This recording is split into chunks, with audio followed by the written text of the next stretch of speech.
Hi friends, welcome इस नए episode में। आज हम डिस्कस करने वाले हैं कि लीजिंग और ओनिंग में क्या डिफरेंस है। ऑब्जेक्टिवली हम देखेंगे कि दोनों के क्या प्रोज और कॉन्स हैं, जिससे हमें बिल्कुल क्लियर हो जाएगा कि कब हमको लीजिंग की तरफ जाना चाहिए और कब हमको ओनिंग की तरफ जाना चाहिए।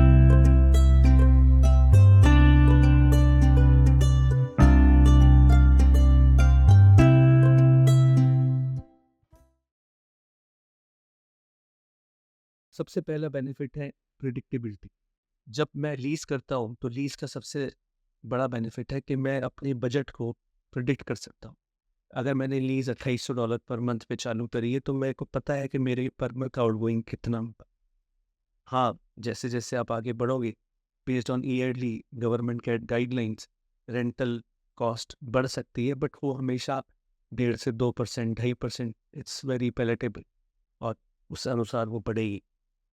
But still you would be majorly on top of your budget. दूसरा है फ्लेक्सिबिलिटी। अगर मेरी जॉब ऐसी है कि मेरे को 18 महीने में, 14 महीने में या 2 साल में मूव करना पड़ता है ओकेजनली, तो उस सिनेरियो में लीजिंग ही बेहतर ऑप्शन है। क्योंकि अगर मैं बहुत फ्रीक्वेंट सेल और परचेज करूँ तो जो क्लोजिंग कॉस्ट इनकर होती है सेल और परचेज में, that takes away the benefit या merit in owning a real estate. तीसरा है कि लीजिंग में कोई अपफ्रंट कॉस्ट नहीं होती। शुरू में जब हम परचेज करते हैं तो यहाँ ओंटारियो में भी पे land transfer tax. Land transfer tax is by far the biggest expense जो शुरू में हम क्लोजिंग कॉस्ट के लिए हमें आता है जब हम घर परचेज करते हैं। या फिर legal cost, title insurance fees, lawyer solicitor की फीस, ये सारी की सारी जो कॉस्ट है वो हम जब परचेज करते हैं तो शुरू में हम देते हैं। लीजिंग में कोई अपफ्रंट कॉस्ट नहीं होती, it's more budget friendly again. फिर चौथा बेनिफिट है कि मार्केट के जो डाउन टर्न्स होते हैं उसका कोई इम्पैक्ट नहीं होता लीजिंग में। अगर मैं लीजिंग में हूँ और मार्केट ड्रामेटिकली शिफ्ट हो रही है, जैसे आपने देखा 2022 में मार्च अप्रैल मई जून टाइम फ्रेम में मार्केट बहुत ड्रामेटिकली टुवर्ड्स डाउन शिफ्ट हुई, तो अगर मैं लीज पे हूँ तो I am immune to that market down turn. तो मार्केट ऊपर जाए नीचे जाए, it doesn't change my behaviour. हम बात करते हैं कुछ कॉन्स के बारे में लीजिंग को लेके। अपॉर्चुनिटी कॉस्ट, सबसे बड़ा जो डिसबेनिफिट है लीजिंग का वो है अपॉर्चुनिटी कॉस्ट। मैं मार्केट से बाहर रहता हूँ जस्ट बिकॉज मैं लीज पे हूँ। अगर मार्केट अच्छा परफॉर्म करती है तो मैं उसी प्रॉपर्टी को, उसी एसेट को अगर मैं लेने के लिए 2 साल बाद ट्राई करूँ या 3 साल बाद ट्राई करूँ तो I pay that much more to purchase the same asset. So this is opportunity cost जो हम लूज करते हैं जब हम लीजिंग पे जाते हैं। दूसरा, डेड मनी। जब हम लीज करते हैं तो इसेंशियली हम जो पैसा हर महीने दे रहे हैं that's not really coming back to us. Of course उस पैसे की वजह से हमें वहाँ पे रहने का मौका मिला और हम सस्टेन कर रहे हैं अपनी टेंडेंसी में, but really speaking that mortgage is, that money is paying someone else's mortgage. तो वो it's kind of wash out for us and there is no return on that money. तीसरा डिसबेनिफिट लीजिंग का होता है कि less stable है। अगर owners ने प्लान किया कि वो वापस आना चाहते हैं property pay for their own living, then you have to evict. So it's little bit less stable and less control on your situation when you are leasing. अगर हम ओन करते हैं रियल एस्टेट को तो क्या बेनिफिट्स हैं? सबसे पहला है कि मैं सबसे बोलता हूँ कि it's like opening a mandatory savings account. आप जब कोई प्रॉपर्टी खरीदते हो, मॉर्गेज लेते हो, तो उसकी पर मंथ जो मॉर्गेज इंस्टॉलमेंट्स है वो तो आप दोगे। मॉर्गेज इंस्टॉलमेंट जब हम देते हैं उसके दो पार्ट होते हैं। पहला पार्ट होता है उसका प्रिंसिपल कॉम्पोनेंट, दूसरा पार्ट होता है उसका इंटरेस्ट कॉम्पोनेंट। जो प्रिंसिपल कॉम्पोनेंट होता है, हर मंथ जब हम मॉर्गेज देते हैं वो प्रिंसिपल कॉम्पोनेंट हमारी उस घर के अंदर इक्विटी को बढ़ाता रहता है। So this is why we can call it a mandatory saving account. आप हर मंथ जो आप मॉर्गेज की पेमेंट देते हो उससे आपकी इक्विटी उस घर के अंदर बढ़ती रहती है। दूसरा, जब आपने कोई घर लिया और आप 4 या 5 साल या 6 साल तक आपने उसमें रहे, तो ड्यूरिंग दिस टाइम मार्केट का जो एप्रिसिएशन है पूरे के पूरे परचेज प्राइस पे, वो भी आपकी इक्विटी बिल्ड करता है।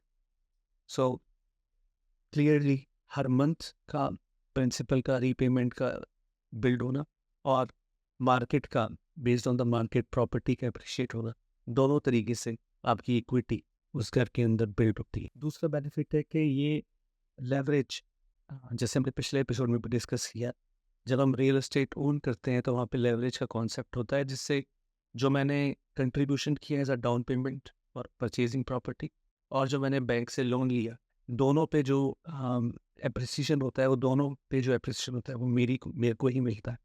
दैट इज़ लेवरेज, जो बहुत बड़ा बेनिफिट है, जिसकी वजह से स्टैंड आउट करती है एक रियल एस्टेट इन्वेस्टमेंट। तीसरा बेनिफिट है कि रियल एस्टेट इन्वेस्टमेंट में हम सिक्योर्ड लोन की एक अपॉर्चुनिटी क्रिएट होती है। आपने कोई एसेट 6 लाख का लिया और आज से 6 साल बाद वो एसेट 8 या 8.5 लाख का है। आपकी आउटस्टैंडिंग मॉर्गेज 5 लाख है। So there is some equity which is built in the property. Bank has its own calculations. जब आप बैंक के पास अप्रोच करते हो, you can create a secured line from that equity जो आपकी उस प्रॉपर्टी में बिल्ड हो गई।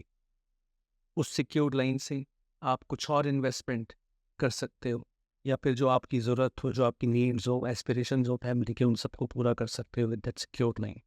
ये अपॉर्चुनिटी तभी क्रिएट होती है जब हम ओन करते हैं। और बहुत से ऐसे हमारे क्लाइंट हैं जो उस टूल को, सिक्योर्ड लाइन के टूल को यूज़ करके they are able to multiply and grow their portfolios. चौथा बेनिफिट है मोर कंट्रोल। जब हम ओन करते हैं तो बहुत कंट्रोल है मेरा प्रॉपर्टी के ऊपर कि कब मैंने उसमें बेचना है, कब मैंने उसको रखना है, और I am not at mercy of someone else to take a call on the longevity and holding of that asset. और पांचवा कंट्रोल है टैक्स शेल्टर। जब हम कोई रियल एस्टेट इन्वेस्टमेंट करते हैं तो जो उसके एक्सपेंसेस होते हैं उनको हम राइट ऑफ कर सकते हैं फ्रॉम आवर रेवेन्यू। अगर मान लीजिए आपने रियल एस्टेट लिया फॉर रेंटिंग, तो उसके अंदर जो रेवेन्यू जनरेट होता है फ्रॉम रेंटिंग, उस रेवेन्यू को हम राइट ऑफ कर सकते हैं from our interest cost of the mortgage और दैट प्रॉपर्टी।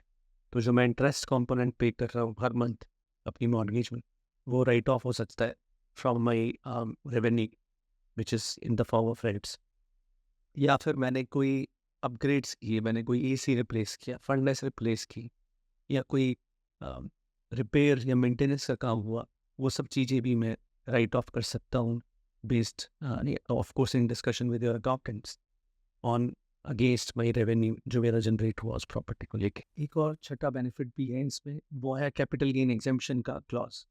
यहाँ पर जो प्रिंसिपल रेजिडेंस होता है उस पर कैपिटल गेन एग्जेम्पशन का रूल है, जिसमें ये कहते हैं कि अगर मैंने कोई प्रॉपर्टी 6 लाख की और वो मैं 5 साल बाद 7.5 लाख की मान लीजिए बेचता हूँ, तो उस पे जो 1.5 लाख का एप्रिसिएशन हुआ, उस पे मेरे को कोई कैपिटल गेन नहीं देना पड़ेगा सीआरए को। All of that gain is divide of any taxes, that's completely tax free, और वो आप यूटिलाइज कर सकते हो अपनी आगे की ग्रोथ और परचेज के लिए या इन्वेस्टमेंट्स के लिए। So that's a big benefit जो ये टैक्स कैपिटल गेन एग्जेम्पशन का बेनिफिट मिलता है यहाँ पर कनाडा में। इसके दो डिसबेनिफिट भी हैं जब हम ओन करते हैं रियल एस्टेट। पहला है कि मार्केट के रिस्क। मार्केट रियल एस्टेट की सिक्लिकल होती है, वो ऐसे ऊपर नीचे होती है। तो अगर हमारी टाइमिंग गलत हुई और मार्केट बहुत हाई चल रही है और हमने उस समय कुछ परचेज किया, और फिर हमारे पास समय नहीं है और we want to exit when the market is below down, तो हम मनी लूज कर सकते हैं। तो इसलिए रियल एस्टेट स्पेक्युलेटिव नहीं होना चाहिए। जब आप रियल एस्टेट परचेज करो तो you should have a good exposure, you should have good horizon for your investment. आप कभी भी ऐसे नहीं सोच सकते कि मैं अभी लेता हूँ और मैं 1 साल में इसमें इतने पैसे बन सकते हैं। वो सब बहुत गलत और बहुत स्पेक्युलेटिव और बहुत छोटी सोच होगी। तो इसलिए real estate is always a long term deal, it's not a short term thing. दूसरा डिसबेनिफिट रियल एस्टेट का है, इसमें अपफ्रंट कॉस्ट्स होती हैं, legal fees, land transfer tax जो सबसे बड़ा कंपोनेंट है, title insurance, settling in the new property. बहुत सारी अपफ्रंट कॉस्ट है जो रियल एस्टेट जब हम परचेज करते हैं तो जो होती हैं, जो लीजेस में नहीं होती ऑफ कोर्स। तो ये एक दूसरा डिसबेनिफिट है और owning a property. Real estate को लीज करना है या फिर ओन करना है, ये बहुत सब्जेक्टिव और ऑब्जेक्टिव चीज़ है। हर फैमिली की एस्पिरेशंस और गोल्स डिफरेंट होते हैं, बजटिंग डिफरेंट होती है। So it will change family to family. Based on these pros and cons, I hope आप अपनी फैमिली के हिसाब से जो सबसे अच्छा डिसीजन हो आपकी फैमिली के लिए आप बिल्कुल ले पाओगे। अगर कोई और क्वेरी या क्वेश्चन हो रियल एस्टेट को लेके या किसी टॉपिक पे आप चाहते हो कि मैं बात करूं, तो ज़रूर उसको आप कमेंट्स या शो नोट्स में डालो और मैं पूरी कोशिश करूंगा उस पर हम बात करेंगे। अगर रियल एस्टेट से रिलेटेड कोई भी क्वेरी हो तो reach out to our dedicated team here at Elixir, and we will be happy to help. Thank you, stay safe, and I will see you soon.